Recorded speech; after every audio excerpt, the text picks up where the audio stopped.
किसी आदमी की पहचान सिर्फ नाम से नहीं होती, हमें यह भी जानना पड़ता है कौन है, कहाँ रहता है, क्या करता है, माता पिता कौन है। उसी प्रकार किसी फिजिकल क्वांटिटी को समझने के लिए सिर्फ यूनिट काफ़ी नहीं है, हमें उसके डायमेंशन को भी जानना पड़ता है। यूँ समझ लें कि डायमेंशन फिजिकल क्वांटिटी का आधार कार्ड है, पासपोर्ट है। गुड मॉर्निंग बच्चों, गुड मॉर्निंग। और उन बच्चों को एक बार फिर से गुड मॉर्निंग जो 10th से अब 11th में आए हैं। आशा करता हूं बच्चों कि आपने अब तैयारी स्टार्ट कर दी होगी। मैंने भी आपके लिए तैयारी स्टार्ट कर ली है। अब मेरे वीडियोस एक रूटीन फॉर्म में आएंगे। आपको एवरी वीक 2 वीडियो आएगा, एक मंगलवार को और फिर शुक्रवार को मॉर्निंग में। हाँ, आपसे एक बात और शेयर करनी है। कुछ टेक्निकल कारणों से चैनल का नाम चेंज करना पड़ रहा है, तो मे भी अगले क्लास तक चैनल का नाम चेंज हो जाए। तो सबसे पहला सवाल यह आता है कि डायमेंशन की जरूरत ही क्यों पड़ी। ठीक है, यूनिट था हमारे पास, डायमेंशन की जरूरत क्यों पड़ी। तो देखो, आप यूनिट के मामले में अगर आप देखो तो कभी यूनिट आपको न्यूटन मिलेगा, कभी जूल मिलेगा, कभी वोल्ट मिलेगा, कभी टेस्ला मिलेगा। तो हमने बड़े प्यारे प्यारे सिंपल क्यूट नाम दे रखे हैं यूनिट के। तो अगर आप मान लो जैसे आप पोटेंशियल के बारे में नहीं जानते हो, तो सिर्फ वोल्ट जान करके कि इसका यूनिट वोल्ट है, आप नहीं समझ पाओगे कि बेसिकली ये फिजिकल क्वांटिटी किस किस चीज़ में डील करती है। तो बेसिकली जो यूनिट, जो नाम है, उससे उसके बारे में हमें सारी कहानी पता नहीं चलती। इसलिए हमें एक बेटर रिप्रेजेंटेशन की जरूरत थी, जो कि उसके बारे में एक बेहतर पिक्चर प्रेजेंट करे कि भाई डिफरेंट बेस क्वांटिटी के साथ इसका कैसा रिलेशन है, उसको एक एग्जैक्ट प्रेजेंटेशन दे। और वही चीज है डायमेंशन। इस चीज को ना एक एग्जांपल से समझते हैं। मान लो एक पार्क है, ये रहा एक पार्क। ओके, इस पार्क में 2 फैमिली के लोग हैं किसी समय में, फैमिली ए और family B. Clear? Okay, family A में आप कह लो कि A1 A2 हस्बैंड वाइफ हो गए, प्लस माइनस कर दूं मैं रिप्रेजेंटेशन के लिए जस्ट, और इनके बच्चे हो गए A3 और A4।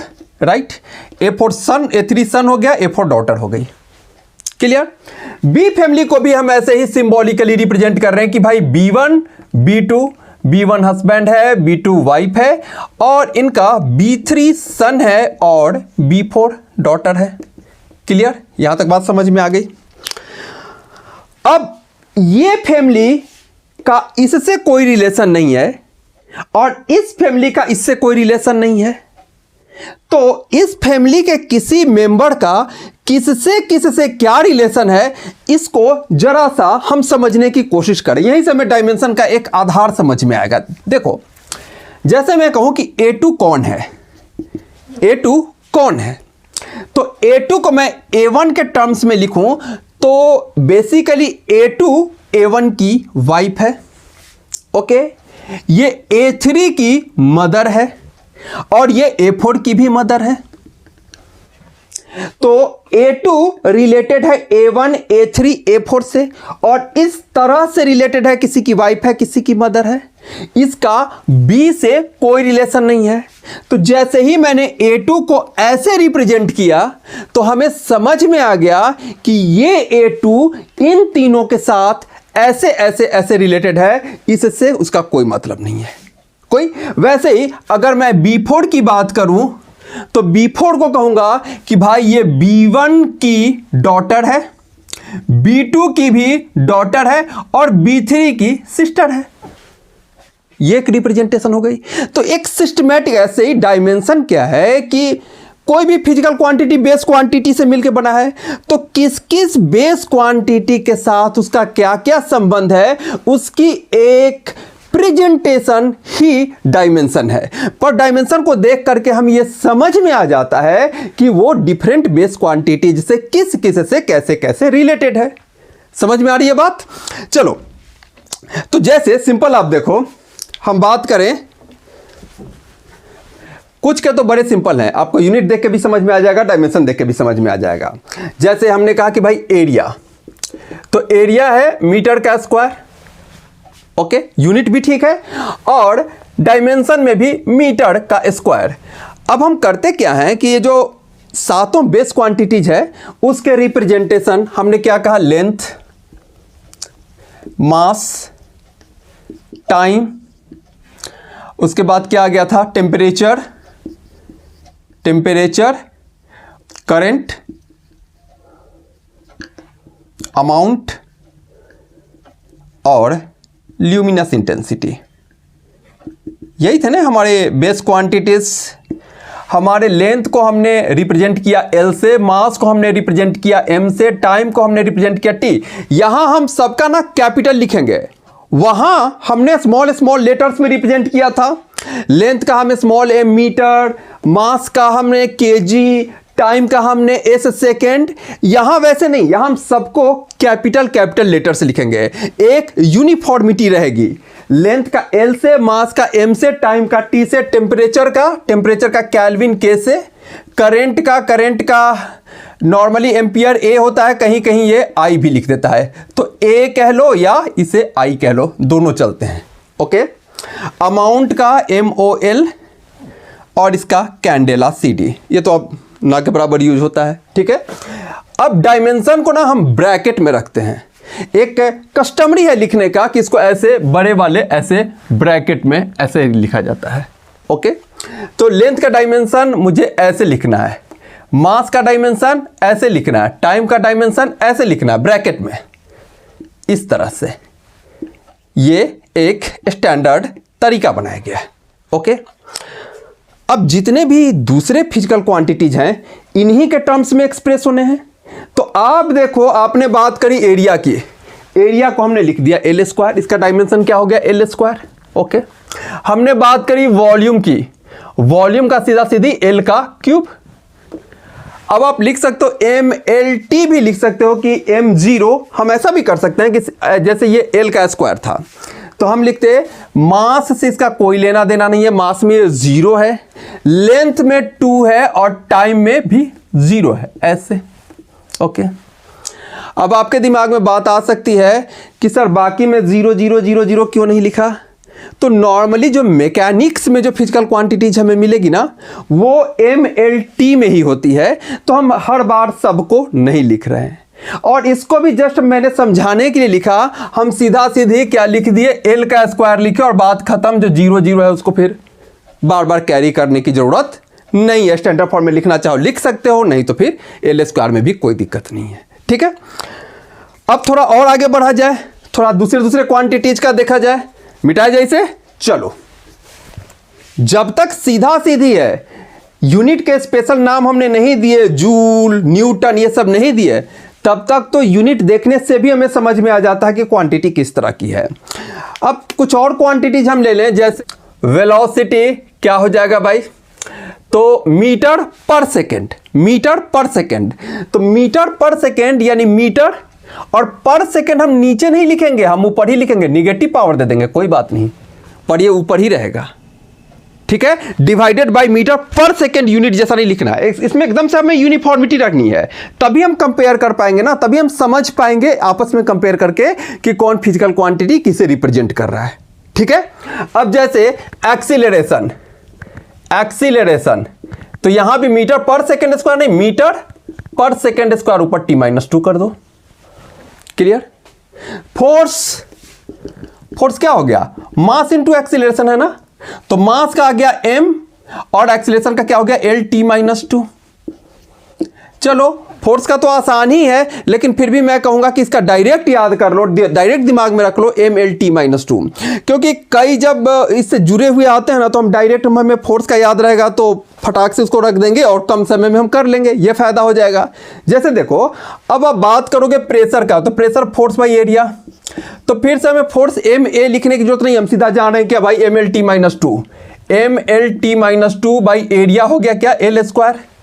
तो ये क्या बन जाएगा ML⁻⁻1 T⁻⁻2, ये आ गया, क्लियर। या मान लो जैसे ये क्या था, प्रेशर, ये प्रेशर था, प्रेशर हो गया फोर्स अपॉन एरिया। एक होता है पावर, डायरेक्ट फोर्स से इसका फॉर्मूला है फोर्स इनटू वेलोसिटी, अब हम डायरेक्ट फोर्स का जान रहे हैं ना, बार बार हम m इंटू ए नहीं, हम डायरेक्ट जान रहे हैं कि m l t minus two. तो लिखा हमने क्या, m l t minus two लिखा और वेलोसिटी का l t माइनस वन कर दिया। क्लियर? देखो क्या हो गया, m l square t minus one, t minus three हो गया ना। Velocity l t minus one, तो m l square t minus three, हाँ ये हो गया। तो कुछ कुछ को ना कि डायरेक्ट याद में रखना। मैंने क्या कहा कि फोर्स का आप डायरेक्ट ध्यान में रखो, फोर्स का आप डायरेक्ट ध्यान में रखो। ऐसे ही 2 4 5 जो है हमें डायरेक्ट ध्यान में रखने हैं। ओके, अब जैसे हम एनर्जी की, ये फोर्स हो गया, हम बात करें वर्क की।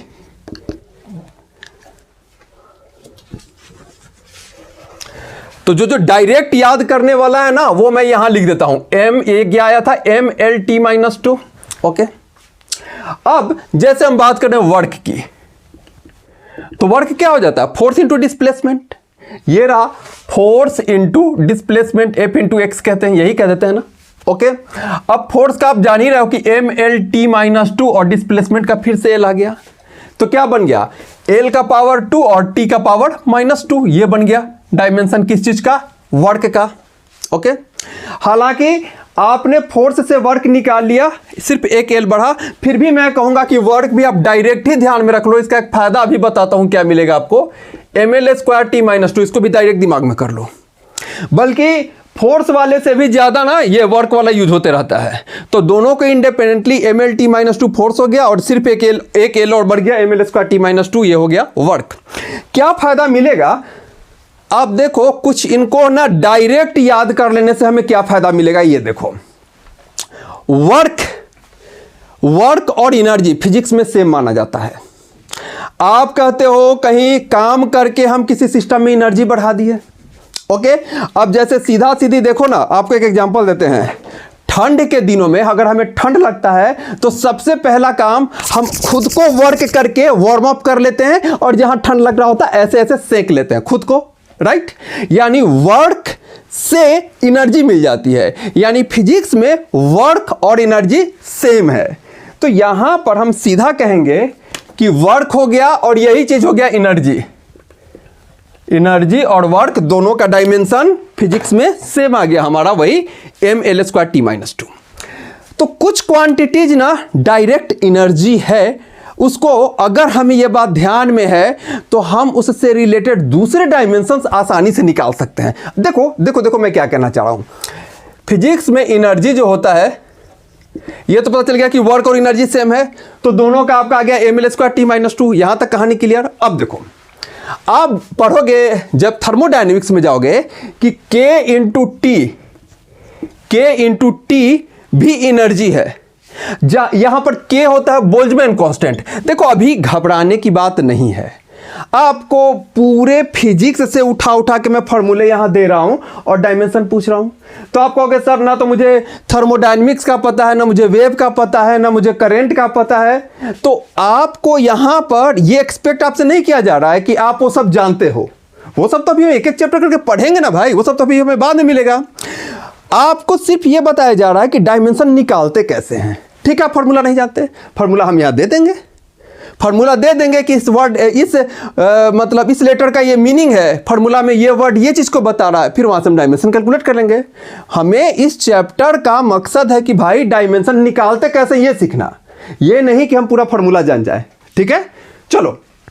अब मैंने कहा कि एनर्जी इक्वल टू केटी होती है और के है Boltzmann constant, Boltzmann constant, right? और टी है यहां पे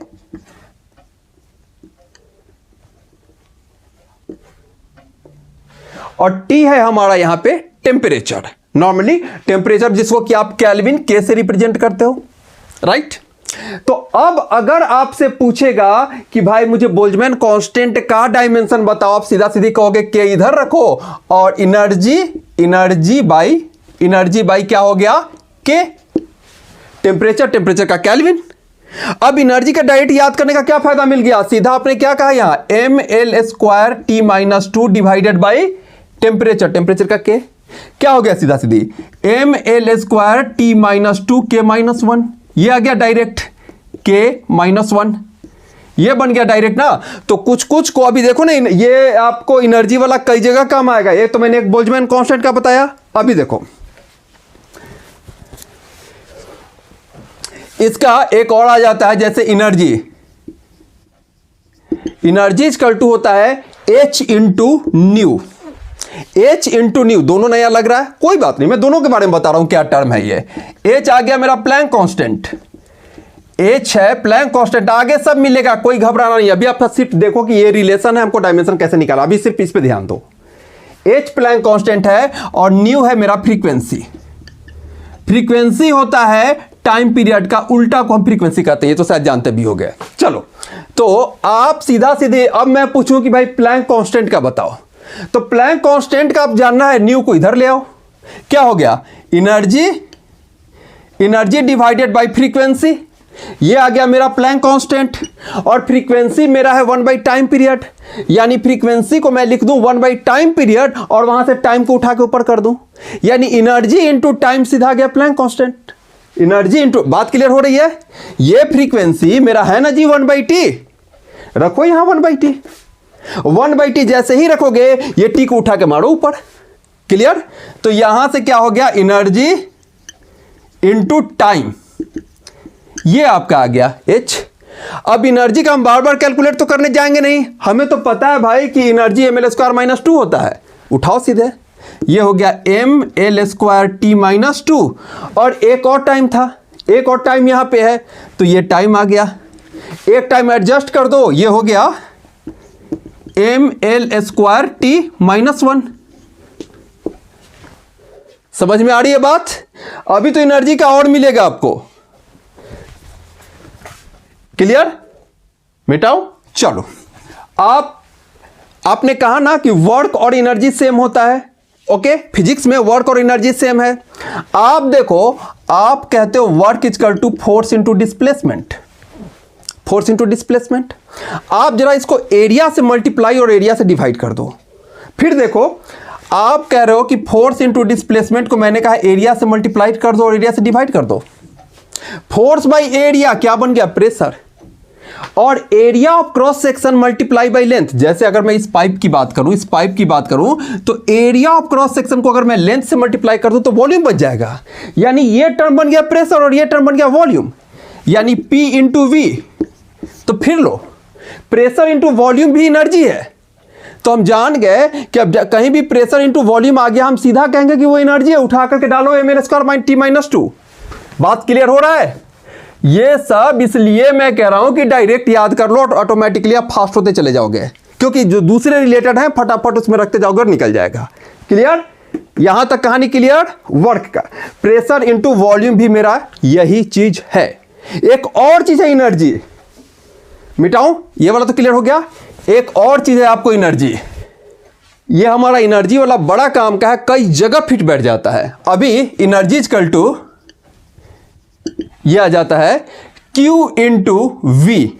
Q है मेरा चार्ज, Q है मेरा चार्ज और V है मेरा वोल्टेज। Q मेरा चार्ज, V मेरा वोल्टेज। तो चार्ज हो जाता है मेरा, चार्ज का हम निकालेंगे। देखो यहां से आप कहते हो ना करंट क्या है, rate of flow of charge. आप देखो चार्ज मेरा बेस क्वांटिटी नहीं है, मेरा बेस क्वांटिटी है करंट, ओके। तो मुझे चार्ज को करंट के टर्म्स में भेजना होगा। तो देखो I इक्वल टू मैं लिख रहा हूं Q by T, rate of flow of charge equal to current. हम जानते हैं ये बात, पढ़ चुके हैं हम ये बात। तो यहां से I इक्वल टू मेरा हो गया Q बाई टी और यहां से मेरा Q बन गया I इंटू टी। क्लियर, यहां से मेरा Q बन गया I इंटू टी।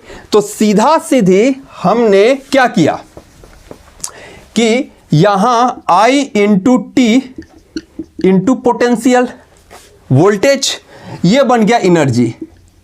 यानी अब सीधा सीधी मैं कहूं ये कि एनर्जी डिवाइडेड बाय क्या, I इंटू टी, यही है ना वोल्टेज। अब एनर्जी डायरेक्ट जानते हैं, फिर उठा के लगा देंगे डायरेक्ट। क्या हो गया एनर्जी, बताओ। एनर्जी मेरा हो गया ml²t-2, ये एनर्जी हो गया, divided by IT, okay. IT information technology वाला, ठीक है।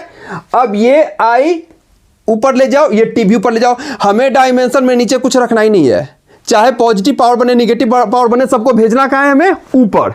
चलो भाई करो, ml² यहाँ T -3 हो जाएगा, -2 -1 -3 और I -1। क्लियर हुआ?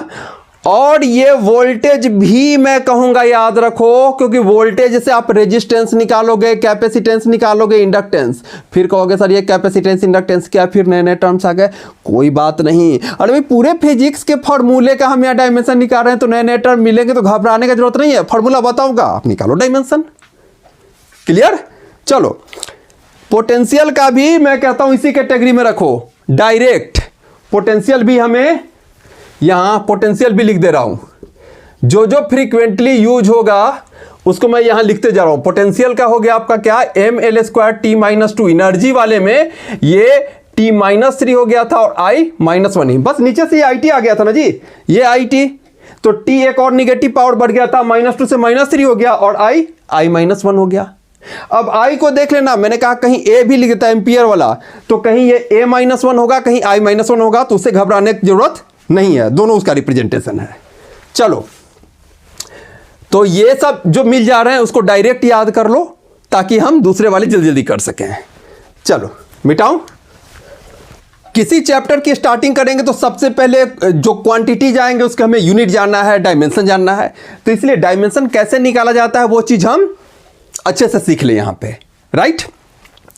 अब चलो, ग्रेविटेशनल कांस्टेंट। ग्रेविटेशनल कांस्टेंट, आप आगे पढ़ोगे फॉर्मूला कि भाई दो चार्ज M1 M2 हो और उनके बीच की दूरी अगर r हो तो उनके बीच फोर्स लगता है, that is Gm1 M2 divided by दोनों की बीच की दूरी का स्क्वायर। और इसी G को हम कहते हैं ग्रेविटेशनल कांस्टेंट। ये दोनों मास हो गए और ये बीच की दूरी आ गई।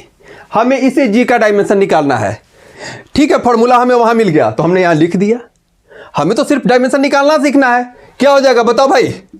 Force into R², force into R² ऊपर आ गया और डिवाइडेड बाय M1 M2, यही हो गया ना जी ग्रेविटेशनल कांस्टेंट। चलो, फोर्स का डायरेक्ट जानते हो, mlt-2। ओके, चलो mlt-2 और r तो लेंथ है, दोनों के बीच की दूरी, लेंथ का स्क्वायर हो गया। नीचे दो मास, मास इंटू मास, मास का स्क्वायर करो, मास का स्क्वायर। क्लियर? चलो, यहां से एक उड़ जाएगा। अब ये हो गया, m ऊपर ले जाओ, नीचे तो कुछ रखना है नहीं, m-1 L3 T-2, सीधा सीधे क्या हो गया? m-1 L3 T-2।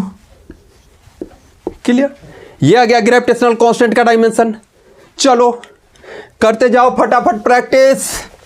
एक आता है विस्कस फोर्स में coefficient of viscosity, surface tension, ये सब चीज टर्म आते हैं, तो फिर कोई घबराने की जरूरत नहीं है। हम जहां सरफेस टेंशन का एक फॉर्मूला होता है, S = force per unit length, सीधा सीधे surface tension = force per unit length, ये होता है। ये हमारा है मान लो सरफेस टेंशन। अब ये सरफेस टेंशन देख के टेंशन वेंशन मत लेने लगो, मैं कह रहा हूं बार बार, कोई टेंशन लेने की जरूरत नहीं। आपसे नहीं एक्सपेक्ट किया जा रहा है कि आप ये सब फॉर्मूला जानो। ये फॉर्मूला मैं यहां लिख रहा हूं, आपने बस डायमेंशन निकालना कैसे वो सीखना है। तो चलो, surface tension, surface tension, force per unit length जानते हैं। फोर्स का क्या होता है भाई?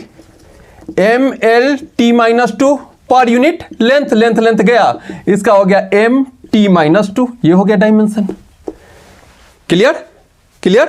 उसी प्रकार थोड़ा और आगे बढ़ते हैं तो हमें मिलता है कोएफिशिएंट ऑफ विस्कोसिटी। ये लिक्विड जो फोर्स लगाता है एक दूसरे को, जैसे कि आप यूं समझ लो कि अगर पानी में नाव फ्लो कर रहा है तो वो पानी जो एक लिक्विड फ्रिक्शन प्रोवाइड कर रहा है, जैसे जमीन पे, रोड पे सरफेस का फ्रिक्शन लगता है, तो वैसे ये लिक्विड में लिक्विड का फ्रिक्शन लगता है, उसको हम कहते हैं विस्कस फोर्स। तो सीधा सीधी वो एक फोर्स है, हम ये समझ के चलेंगे वो एक फोर्स है। तो जो विस्कस फोर्स होता है Fv = होता है 6 पाई ईटा Rv। हमने ये कह दिया। मान लो कोई एक बॉल है किसी लिक्विड में नीचे गिर रहा है, R बॉल का रेडियस है, V उसकी स्पीड है, ये कोएफिशिएंट ऑफ विस्कोसिटी, इसी का डायमेंशन निकालना है, और ये हो गया विस्कस फोर्स। तो फिर हम आ जाएंगे, हमें कांस्टेंट से तो कोई मतलब है ही नहीं डायमेंशन में, कांस्टेंट का कोई डायमेंशन नहीं होता, इसको हटाओ, 6 पाई को हटाओ, भूल जाओ। तो ये हो गया सीधा सीधे कि फोर्स डिवाइडेड बाई नीचे आ गया R इंटू वी, यही हो गया coefficient of viscosity. Force divided by R into V, यही हो गया कोएफिशिएंट ऑफ विस्कोसिटी। फिर आप फोर्स का डायरेक्ट जान रहे हो ना जी, क्या MLT-2 और R रेडियस क्या हो गया लेंथ, वेलोसिटी क्या हो गया मीटर पर सेकेंड LT-1 ओके। L भेजा जाए घर, M ये L ऊपर जाके -1 और ये T ऊपर जाके +1 हो जाएगा। तो -2 +1 -1। एक लाइन और कर लेते हैं, यहां देखो M तो M रह गया और L हो गया ऊपर आके -1 और T हो गया -2 और ये T ऊपर आके बना +1, यानी -2 +1 नेट -1 बच गया, यानी हो गया ML -1 T -1 किसका, कोएफिशिएंट ऑफ विस्कोसिटी का। क्लियर, चलो मिटाया जाए। चलो मेरे साथ फटाफट प्रैक्टिस करते चलो। डायमेंशन में बिल्कुल हाथ साफ हो जाना चाहिए, बेधड़क डायमेंशन निकालना आना चाहिए, ठीक है। चलो अगला हम थर्मोडायनेमिक्स में जाते हैं, या पहले हमारे क्लास में मिल भी चुका है, PV = nRT, आइडियल गैस का इक्वेशन, राइट। अभी थोड़ा देर पहले चर्चा हुआ था ना कि पीवी क्या है, एनर्जी है। तो डायरेक्ट आप यूं समझ लो ना कि पीवी को मैंने लिख दिया एनर्जी = nRT। यहां R है मेरा गैस कांस्टेंट, N है मेरा नंबर ऑफ मोल और T है मेरा टेम्परेचर। अब मुझे अगर गैस कांस्टेंट का इस गैस कांस्टेंट का डायमेंशन निकालना है, करो सीधे R = क्या हो गया, एनर्जी बाई NT। अब मैं ये बात जान रहा था कि पीवी = एनर्जी होती है, तो डायरेक्ट उठा के रख देंगे हम, अलग से प्रेशर का डायमेंशन और वॉल्यूम का डायमेंशन थोड़े निकालने जाएंगे। Pressure into volume direct energy बन गया एनर्जी, ओके। अब करो, एनर्जी का हम डायरेक्ट जानते हैं क्या, ML² T-2, फटाक से रखो उसे, ML² T-2 डिवाइडेड बाई मोल है, मोल का तो MOL और ये हो गया टेम्परेचर, टेम्परेचर का हम केल्विन से दिखाते हैं, तो इसका पूरा का पूरा डायमेंशन क्या बन गया, ऊपर एनर्जी का तो था ML² T-2, उसमें नीचे से मोल गया तो मोल का हो गया -1, मोल का -1 और केल्विन टेम्परेचर का भी -1, ये बन गया डायमेंशन गैस कांस्टेंट का हमारा। एनर्जी और नीचे से एक मोल गया -1 और नीचे से एक टेम्परेचर गया -1, सीधा सीधी। क्लियर, बात समझ में आ रहा है। चलो मिटाऊं।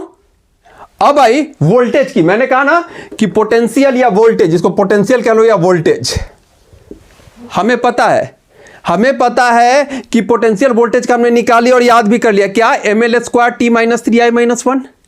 अब डायरेक्ट अगर मुझे यह पता है तो हम रेजिस्टेंस का निकालेंगे, कैपेसिटेंस का निकालेंगे, इंडक्टेंस का। फिर कहोगे सर ये क्या बला है, कैपेसिटेंस इंडक्टेंस, सब बताएंगे, सब फार्मूला में बता देंगे, बाकी उससे ज्यादा जानने की जरूरत नहीं है। हमें फार्मूला की जरूरत है, फार्मूला से डायमेंशन निकल जाएगा। क्लियर, चलो सबसे पहले रेजिस्टेंस से तो हम परिचित हैं, V = IR, जानते हैं ना जी फार्मूला।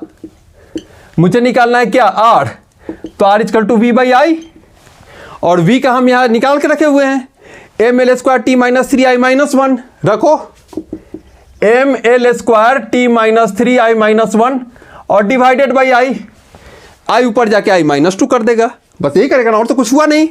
तो हो गया ML² T-3I-2। ये किसका आ गया हमें, ये आ गया रेजिस्टेंस का, ब्रैकेट में रखते हैं ऐसे, ओके। वैसे में फार्मूला बता देते हैं कि ये C जो होता है कैपेसिटेंस होता है, उसका फार्मूला होता है Q = CV, Q = C × V, charge = capacitance × voltage. बस इतना ही जानना, अब क्या कैपेसिटेंस तो जब आएगा तब देखेंगे, अभी फार्मूला जान गए क्या, चार्ज = कैपेसिटेंस × वोल्टेज। बस निकालो यहां से, C = क्या हो गया, Q/V, और Q का क्या होता है, IT, Q का IT, इंफॉर्मेशन टेक्नोलॉजी से डायरेक्ट याद रख लो, IT, ओके। और V का हमने रटा मारा हुआ है क्या, ML² T-3I-1। वहां मैंने कहा था ना कि इसको इस कैटेगरी में रखो कि डायरेक्ट याद कर लो, क्योंकि कई उस पर डिपेंडेंट है, हम डायरेक्ट उसको लगा करके उसको निकालते जाएंगे।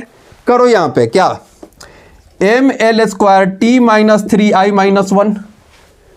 ऊपर डिनोमिनेटर में तो कुछ रखना नहीं है, भेजो ऊपर भेजो सबको। ये हो जाएगा m माइनस 1 और l देखो l कितना हो जाएगा l माइनस 2। t देखो t माइनस 3 ऊपर जाके 3 और ऊपर एक t पहले से ही है तो t हो गया 4 और i माइनस 1 ऊपर जाके प्लस 1 और एक i पहले से ही है तो i हो गया 2। ये देखो i2। ये बन गया डायमेंशन किसका हमारा, ये बन गया डायमेंशन कैपेसिटेंस का, R का ये और C का ये। अब जरा बड़ा एक इंटरेस्टिंग चीज है, R इंटू सी से रिलेटेड एक फॉर्मूला बाद में मिलता है और वो बनता है टाइम बनता है। आप करके देख भी सकते हो कि R इंटू सी जो है ना आपका T आ जाएगा, चेक करके देख लो यहां से। आप R और C को मिलाओ, m प्लस 1 माइनस 1 m खत्म, L2 प्लस 2 माइनस 2 L खत्म, T minus 3 T4, T minus 3 T4, 4 में से 3 गया सिर्फ एक T बच गया और I minus 2 I plus 2 I खत्म। मैंने कहा था ना कि R और C T का बनता है, हम फ्यूचर में बाद में देखेंगे भी आगे के चैप्टर्स में कि R C टाइम कांस्टेंट कहा जाता है, ये T का डायमेंशन बनता है। देख भी लिया हमने, यहाँ चेक कर लिया। ओके चलो, अब इस L का होता है भाई मेरा energy equal to direct formula होता है हाफ LI स्क्वायर। ये एनर्जी, ये करंट पूछ रहा है आपको L का डायमेंशन। मुझे कांस्टेंट से तो कोई मतलब है ही नहीं ना, मैं सीधा कहूंगा क्या भाई कि L का मतलब हो गया कि energy divided by I square, और एनर्जी का हमने डायरेक्ट याद कर रखा है क्या, ml स्क्वायर टी माइनस 2, तो ये हो गया ml square T minus 2 divided by I square. इस I को भी ऊपर भेजो और I माइनस 2, काम खत्म। ये हो गया मेरा क्या, ml स्क्वायर टी माइनस 2 और I माइनस 2, क्या बन गया ये L का। अब जरा निकाल करके देखना, अभी बताया था ना कि R इंटू सी टाइम बन जाता है, L बाई आर भी आपका टाइम बन जाएगा, खुद निकाल करके चेक कर लेना, ये भी बन जाएगा टाइम। ये भी आगे आप पढ़ोगे, ये भी टाइम कांस्टेंट ही है, L बाई आर करोगे फिर से टाइम बन जाएगा। क्लियर? चलो थोड़ा बहुत और देख लेते हैं। ऐसे तो भाई अब फिजिकल क्वांटिटी आपको 100-150 फिजिकल क्वांटिटी है, लेकिन मेनली मकसद है कि सीखना निकालना कैसे है, कुछ और थोड़ी बहुत और प्रैक्टिस कर लेते हैं। ठीक है, आप यहां पर एक वर्ड मिलता है एप्सिलॉन नॉट। एप्सिलॉन नॉट हमको मिलेगा जब हम वही चार्ज वगैरह की प्रॉपर्टी के बारे में पढ़ेंगे। तो फिलहाल मैं बता दूं कि जैसे अभी दो मास के बीच में देखा था ना फॉर्मूला G(m1m2/r²), कुछ उसी से मिलता जुलता, उसी का चचेरा भाई मौसेरा भाई समझ लो। अगर ये चार्ज Q1 है और ये चार्ज Q2 है और दोनों के बीच की दूरी r है, तो एक फॉर्मूला आ जाता है कि दोनों में जो फोर्स लगेगा वो होगा 1/4πε0 Q1 Q2/r²। उसी के जैसा वहां G(m1m2/r² आया था। चलो, तो अब मुझे पूछ रहा है कि इस एप्सिलॉन नॉट का डायमेंशन। फिर मुझे इस कांस्टेंट से तो कोई मतलब नहीं है, कांस्टेंट का तो कोई डायमेंशन नहीं होता, भूल जाओ कांस्टेंट। आप सीधा सीधी इस एप्सिलॉन नॉट को इधर करो और एफ को इधर लाओ, फिर हम वहीं से निकाल लेंगे डायमेंशन इसके। एप्सिलॉन नॉट इक्वल टू क्या हो जाएगा, Q1 Q2 divided by FR²। Clear? अब Q होता है चार्ज मतलब IT, इंफॉर्मेशन टेक्नोलॉजी, तो IT दो बार दोनों चार्ज के लिए, तो I²T²। ये करो यहां पर I²T²। फोर्स हम जानते हैं mLT-2, ये लो mLT-2, और ये R दोनों के बीच का डिस्टेंस, लेंथ, L का स्क्वायर करो, L का स्क्वायर। तो क्या हो गया यहां पे I²T² तो ऊपर है ही, और नीचे हो गया mL3T-2, सबको ऊपर एडजस्ट करो। ये हो गया m-1 L-3 और T-2 ऊपर जाके +2, और ऊपर +2 पहले से इंतजार कर रहा है, तो 2:2 को लेकर के हो गया 4, T4 और I2। ये बन गया हमारा एप्सिलॉन नॉट का। और जैसे ये दो चार्ज के बीच में है ना, वैसे ही दो करंट के बीच में भी एक फोर्स आता है। जब दो वायर के बीच में करंट हो तो फिर एक फोर्स आता है, वो इस तरह का होता है। जैसे मान लो ये एक वायर ये है, एक वायर ये है, इसमें करंट I1 है, इसमें करंट I2 है, दोनों के बीच की दूरी मान लेते हैं कि D है। ये सारा कुछ मिलेगा। अब ये मैग्नेट का टॉपिक है, वहां मिलेगा, वहाँ मिलेगा तब देखेंगे, अभी तो देख लेते हैं फार्मूला क्या है और डायमेंशन निकालते हैं, काम खत्म। तो कहता है कि इन दोनों के बीच, इन दोनों वायर के बीच जो फोर्स लगेगा वो फोर्स पर यूनिट लेंथ जो होता है, force per unit length, force का राइट फार्मूला नहीं है, फोर्स पर यूनिट लेंथ का फार्मूला है, इज इक्वल टू होता है mu naught I1 I2 by 2 pi D, दोनों के बीच की दूरी I1 I2 दोनों करंट। क्लियर? बस मुझे इस फार्मूला से मतलब था, काम बन गया। अब मुझे चाहिए किसका? म्यू नॉट का। म्यू नॉट का कांस्टेंट का तो कोई लेना देना है नहीं डायमेंशन में। अब जो लेंथ यहां भी है और डी दोनों के बीच की दूरी वो भी लेंथ है, एल और डी डायमेंशन वाइज खत्म। अब सीधा सीधी करो, क्या आप यहां से करो कि force divided by I square, यही हो गया म्यू नॉट। समझ रहे हो? I1 I2 यहां से डायमेंशन वाइज इस डी का भी डायमेंशन लेंथ था, इस एल का भी लेंथ था, दोनों को खत्म किया। हमें डायमेंशन से मतलब है, एग्जैक्ट क्वांटिटी से मतलब नहीं है। तो ये भी लेंथ है, ये भी लेंथ है, खत्म करो उसे। अब देखो force divided by I1 I2, यही तो हो गया म्यू नॉट का डायमेंशन। फोर्स का आप डायरेक्ट याद करके रखे हुए हो क्या? MLT-2 और ये I, तो दो I मिलके I2 हो गया, ये हो गया म्यू नॉट।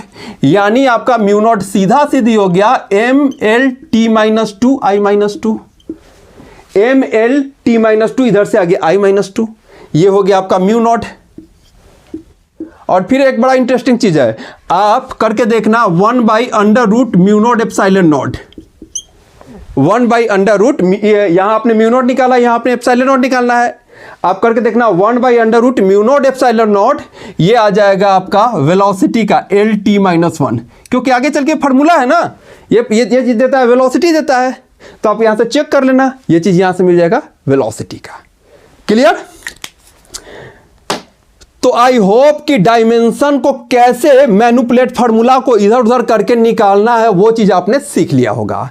अब अगले क्लास में हम क्या करेंगे ना, ये डायमेंशन को सीखने के पीछे पर्पस क्या है, इसके एप्लीकेशन को समझेंगे, उससे आपको क्लियर हो जाएगा कि डायमेंशन हमने क्यों पढ़ा, इसका क्या क्या एप्लीकेशन है। तो ठीक है, बिना टेंशन लिए मजे से पढ़ाई करते रहो। Thank you, thank you.